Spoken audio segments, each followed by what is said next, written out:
In this film, Elastigirl is out and saving the world, and Bob is home taking care of the kids. He's coming to grips with a family that he hasn't really known. I don't want to say he's naive, but I'd say he's more of an innocent. His go-to thought in any given grave situation is, I got this. There's this wonderful tenderness to him, but there's a little bit of a selfishness and ego. Undermine, we meet again! He has this super strength. He's able to take on these large challenges. He's superhuman, but he also wants to be a great dad. What exactly is Mom's new job? The important thing is we're out of the motel. Once Helen is out of the house, Bob's solely responsible for being with the kids. He starts out thinking, oh, how hard could this be? I got this, they're babies. He is just overwhelmed. The baby has all these powers. What the? His son needs help with his homework. And then he has this daughter who is dealing with all these teen girl things. It's a blend of my dad and me. We both have our classic bumbling dad moments. Hey, Vi, say hi to... Don't push it, Dad. He feels very sure of the world if he's being a superhero in it. Bob wants Helen to succeed. I've got to succeed so she can succeed, so we can succeed. He has to invest more in understanding the kids' challenges. Bob gets a lot of satisfaction out of that. He watches Violet's self-confidence grow. He watches Dash succeed at math. He learns to appreciate Jack's superpowers. That's a moment for him to be like, oh yeah, these other people are pretty handy. Even though he's the strongest man alive, he has to struggle with the hero work and also trying to be a good dad. He realizes that the most rewarding and important job he has in his life is being a father to these 3 kids. So he finds a new Bob. No firing the baby around the house, you understand? This is potentially dangerous. And we're trying to teach him to control his powers.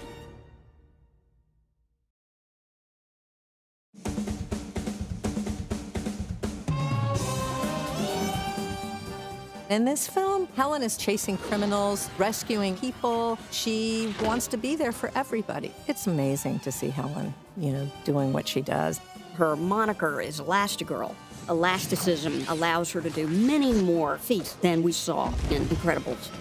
I love seeing Helen take center stage. She's the first one in terms of this plan to get the supers legal again. So there's a lot riding on her shoulders. Helen is initially reluctant to return to work because she's worried about the family. What do you say? What do I say? I don't know. When Bob reassures her that he's got this covered, she takes him at his word, and she's completely consumed by the work. Bye, sweetie. She does check in on the family. When Dash calls her looking for his sneakers, she takes the call. I can't find my high tops, and Dad can't find them either. But he won't call you and ask, so I am. Do not call your mother! Dash, honey, can't talk right now, but look under your bed, okay? I think any mother can relate. If you have a profession that you care a lot about, you put your all into that, but it doesn't diminish your love and affection for your family. I just thought it was kind of cool. What was? Fighting crime as a family. It was cool, but it's over. The world is what it is. We have to adapt. The characters in the movie are little slices of me at certain moments. And if they aren't me, there's someone I'm close to that I empathize with. Brad describes me as an inspiration for Helen. It's not hard for me to get in the mindset of a mom. Finish your mission. I can't just go. What about the kids? Jack! I know what it's like being the kid of a good, tough, loving, funny mom. I know from my wife, who is also smart and tough and loving and funny. There's always a moment in the film where I'm like, hey, I think you owe me a little money. You can just see that whatever Helen does, she gives 150%. She has an unmitigated enjoyment of being a super, and that persona is fully unleashed in Incredibles 2.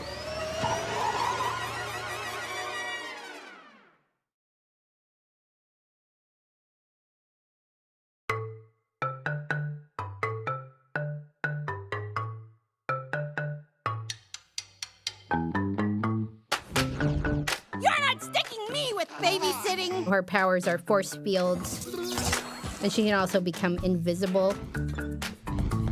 Violet is a bit of a wiseacre. Good thing we won't stand out. Wouldn't want to attract any unnecessary attention. In the last film, I felt like she was just getting her confidence, and we want to see more of that. She's also questioning things and questioning her parents. So, Mom is going out illegally to explain why she shouldn't be illegal. She's right on Bob, and he has no idea how to answer. Hey, the bus is here. Whoa! Every time they go through one of these, she's cranky, he's clueless. Every time Bob grows, Violet lets down a little bit of her defenses with her dad. And so they do become closer. You're super. She wants to grow as a person, but also as a hero.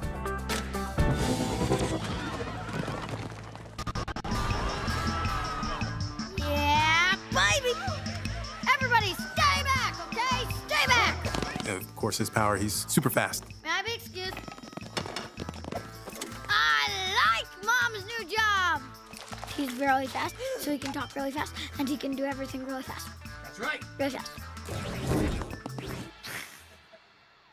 He's, got this aerodynamic hair, and he's got this little smattering of freckles, which reminds me of what I think Brad looked like when he was a kid. Dash is the embodiment of that pure moment in childhood where you're just happy to be alive. You can run around, you can ask questions, you can learn things. Is she having adolescence? I love how Dash cues off of his older sister so much. Now we've got to go back to never using our power. It defines who I am. We're not saying you have... What? Being a younger brother, I can totally relate to. Is everybody mad? Yeah, I'm mad then. He's the guy who has to play with the remotes, put the furniture into the water. He's the guy who pushes the remote button for the car and ends up saving them. At the end, where Dash has, pushed the remote and gotten the car back, and Bob is kind of scolding him for doing that, but after he walks away, he smiles. He kind of loves that Dash is like this and recognizes a little bit of that, probably in himself.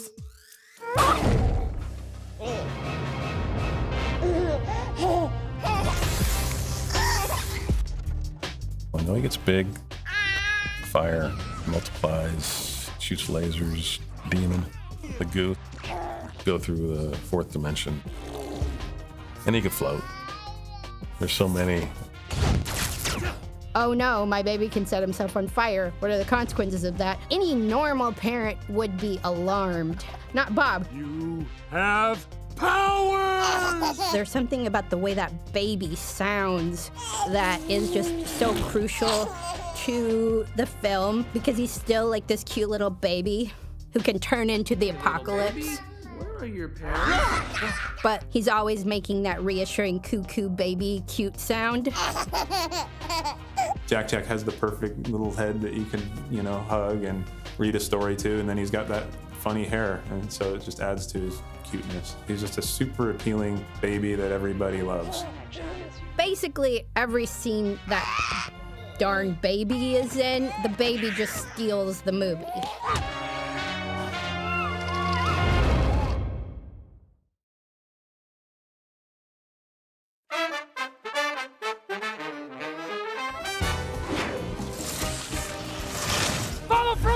Frozone is literally super cool. Frozone, for me, is this kind of normal, happy-go-lucky guy who has this really great superpower. He can change the climate and temperature of the environment that he's in. Frozo! Yeah! Not to break up a tender moment, but where are we? Is this DevTech's ship? There's two sides of him. There's the confidant, and then there's the protector. The Devil's just sent me here to guard the house. He's been a longtime friend of Bob and Helen's. Suit up. It might get weird. I'll be there ASAP. He's also kind of like an uncle. Looks normal to me. When did this start happening? Since Helen got the job. I assume she knows. After he just found out that Jack has powers, there's a freak out moment. Oh! But then there's the calm. Okay. He's able to be honest with Bob and tell him, you need some help. You need some solid outside-the-box thinking. As an animator, I love getting into performances and putting myself into another character. That isn't gonna hold him long. I don't have superpowers, so I could pretend that I have ice shooting out of my hand. He has kind of like a swimmer's body. Swimmers kind of look slippery. Then the way their bodies are kind of looks like it's designed to go through water. Contrasts the shape that Frozone has with Bob's body. Did I do that? When I first saw Incredibles, I was blown away. Seeing Frozone, or just an African-American character in an animated film, it meant something to me because getting into animation, I knew based on what I studied that there weren't a whole lot of African-American animators out there. Seeing myself represented in a film, I knew if there was ever a sequel to that, I wanted to be a part of it. He's cool, calm, and collected, but there's this spirit in him that doesn't give up. He's blasting one character, he's freezing another character. He's a real strategic fighter. Well, we gotta do something, because trying to slow it down ain't working. He loves being a superhero. He's the guy who shows up when you really need him. He kind of saves the day. Frozone.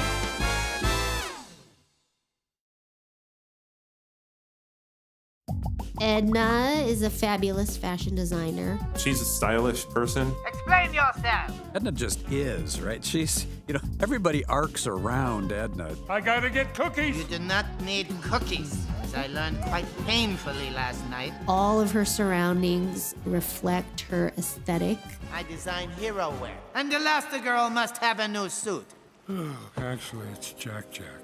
We've designed some great new clothing. It just adds to her eccentric and lovable personality. Every time I thought of her in pants and a shirt, it was just too normal.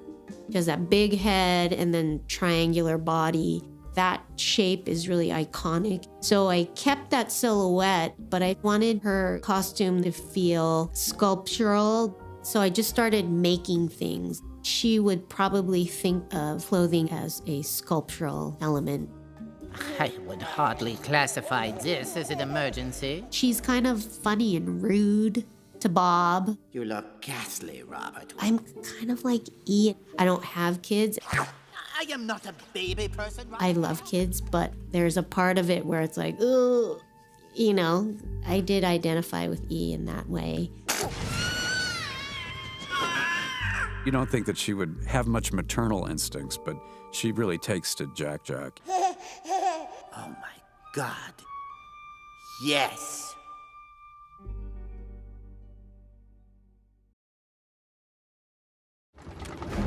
They're out in public again. This is our chance. Winston Dever. He's like a great producer. He makes things happen. Winston is the CEO of DevTech, a huge telecommunications company. Huge fan of the Supers. You could say fanboy even. Incredible. Catching the bad guys. Pow, pow, pow. Dever is a salesman, so he's very presentational and very active with his hands. He's a snappy-looking guy. Bigger than ever. Perfectly positioned to make some wrong things right. Hence, this meeting. He may come across as a bad guy when you first meet him. He gets carried away with his own ideas, which is kind of a likable flaw because we like people who are excited about something and have a plan. He wants the Supers to come out of hiding. A potential threat. Perfect. And to reclaim their place in society. It's a worthy goal. We didn't know for a while if he was going to be good or bad. We knew he would be somewhere in between, though. And so lots of effort went into finding him. We were working with Story to figure out how obviously villainous should we design him. Sketching, and we had filled 5 blackboards full of designs. And at one point, something was just not right. He had the nose, and the forehead kind of came up and over. It was very nice. It wasn't quite there. Then I thought to myself, this guy is a shark. He is a business shark. So if his nose was the most prominent thing, I suggested that we just kick back the forehead, swoop right into the hair, into the shark fin. That nose for business, that smelling blood in the water. We knew he needed to have some intensity, and we found that in his brows. They were down pointed, and he has some pointed features. And he also had to have part of his character that you could trust. His eyes actually oppose his brows. They're kinder looking, where his brows are more intense. So he's got these opposing things. I look at him and say he's sincere. Whether what he's doing is right or wrong, he believes in it. It makes him actually more real, because a real villain doesn't, you don't walk around the street and go, oh, that guy's evil, or you shouldn't. And a lot of films you go in and you go know right away who the bad guy is. It's fun to go into a film and you can't quite tell yet.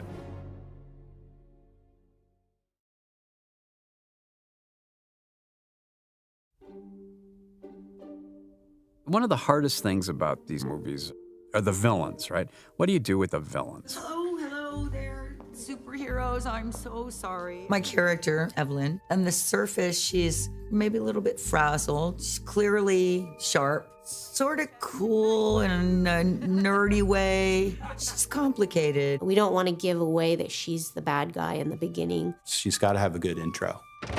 She can't manage to arrive to a meeting without creating a lot of chaos entering a room.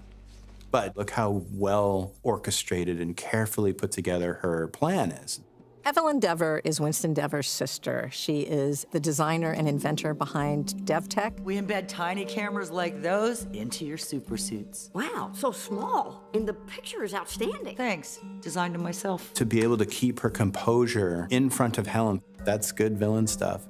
Hey, stretch a leg. She and her brother disagree about superheroes because they lost their parents to criminals. The brother feels that superheroes being made illegal led to their death. Father believed the world would be more dangerous without you. She was more heartbroken by her parents' death than Winston. She feels that her parents died because of an overdependence on superheroes. Superheroes keep us weak. I would say that there's a lot that is sympathetic about her position. The screenslaver interrupts this program. If you really listen, Superheroes are part of your brainless desire to replace true experience with simulation. You don't talk, you watch talk shows. What happened in her past was so hurtful to her, and if it means going against her brother, if it means using technology in a bad way, then she's gonna do it. She's always thinking, always calculating, but relaxed and comfortable in her skin. She's kind of like a cat that's too comfortable. She should sit on a sofa like this. You know what I mean? She's unaware of how comfortable she is. I designed her costumes. I wanted to put her in a sweater so that she could feel soft overall. Rolled up sleeves describes working. She has the screenslaver effect that's hypnotizing everyone. Black and white, static-y texture on a TV. Seeing an old television with snow on it. I found a bunch of images, and then that led me to op art fashion from the early 60s. Black and white and gray and white, bold stripes. Even just a simple wool with flecks of white and black that looked like snow if you zoomed in. It's a screen. She's very 60s mod. The rest of the world seems to be circling somewhere around 56. Her clothing choices are so bold. She's got that little mod mini dress, the high boots. I think it suits. For someone as diabolical as that, you'd always have to be a few steps ahead. So maybe it's fitting that she's also a few steps ahead in fashion. That tweed swing coat that she has, I also really actually do want that. She is not all rosy and perfect. I like that she's a female bad guy. You're a genius. Oh, shucks. Evelyn is a genius, hopefully, who can be converted at some point to doing good.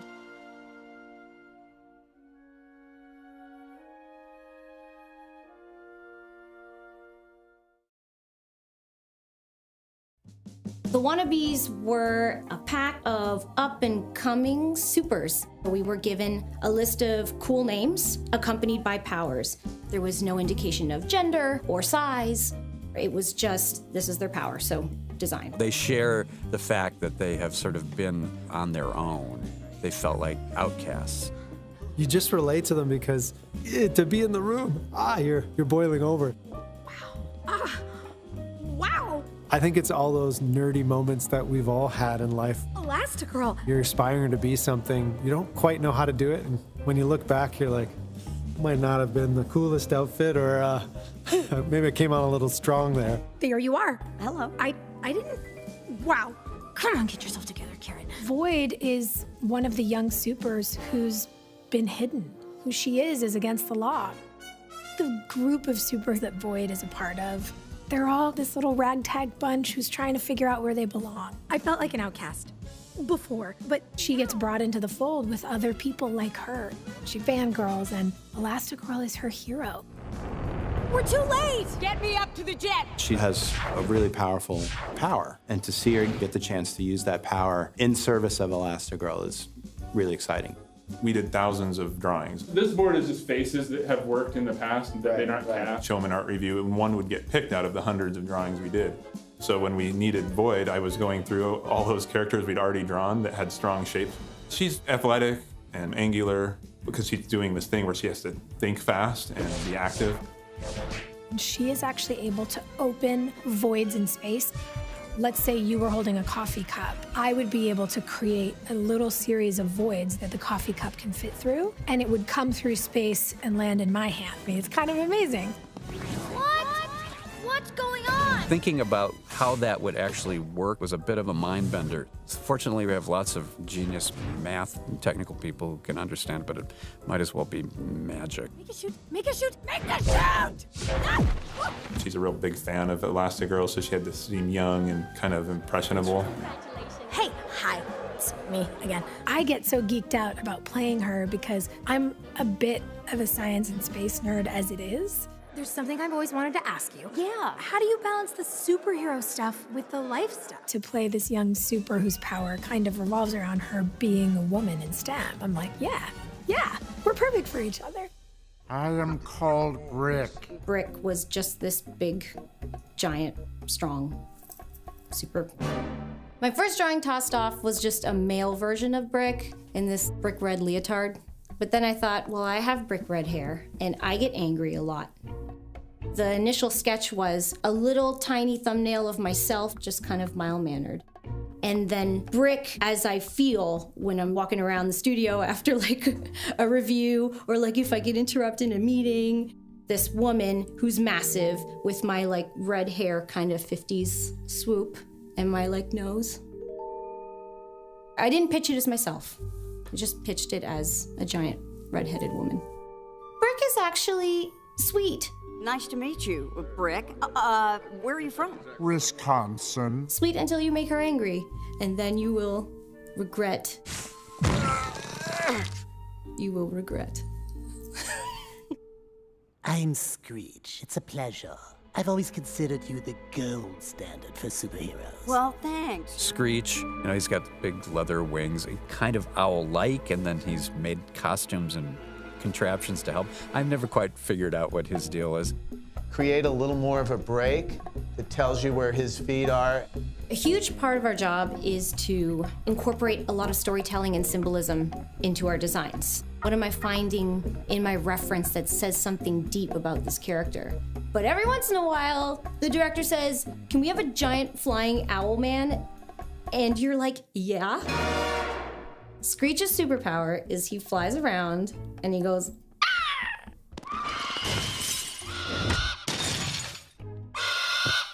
and I love the way that they can tilt their heads like this. So I was exploring a little bit of that kind of creepy. Those are fantastic and funny. I'm wondering if there's any way to get a little bit of feathery sort of ornamentation around this thing.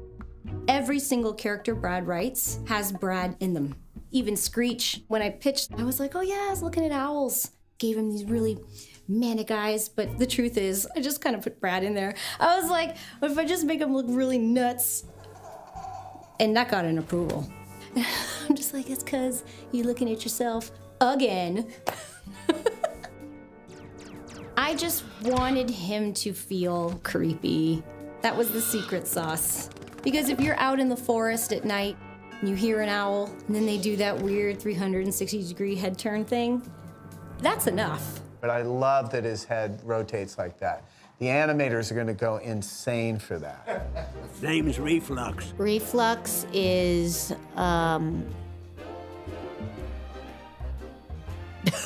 Reflux basically has an acid reflux problem of super proportions. He'll just spew molten lava against his opponents, projectile style. We ended up calling him Reflux, but there was a large contingency, including myself, who wanted to call him GERD. Reflux disease. I would lose this. There's right from here on, there's a sense of, we ran one way, we're blocked, we're running another way. I think from where Reflux spews the fire, move that all the way up to after they come down into the main room. It's a really great start. It's going to be great. Yeah. When Brad told me that he was gonna regurgitate lava, so I was like, I don't know, like that's just, I don't want to see that. Feel free to go even a little larger and have it be like a full sack. So the mouth is essentially a frog. Chicken waddle thing, or yeah. you know, and it's all, and then It became less gross because it looked like it could actually happen with this guy's big mouth, and it gave him, again, more character. A Reflux is the only super to have his logo on his belly. I love the idea of a guy in his senior years, just now, you know, ready to show his stuff. Name is Reflux. Medical condition or superpower? You decide.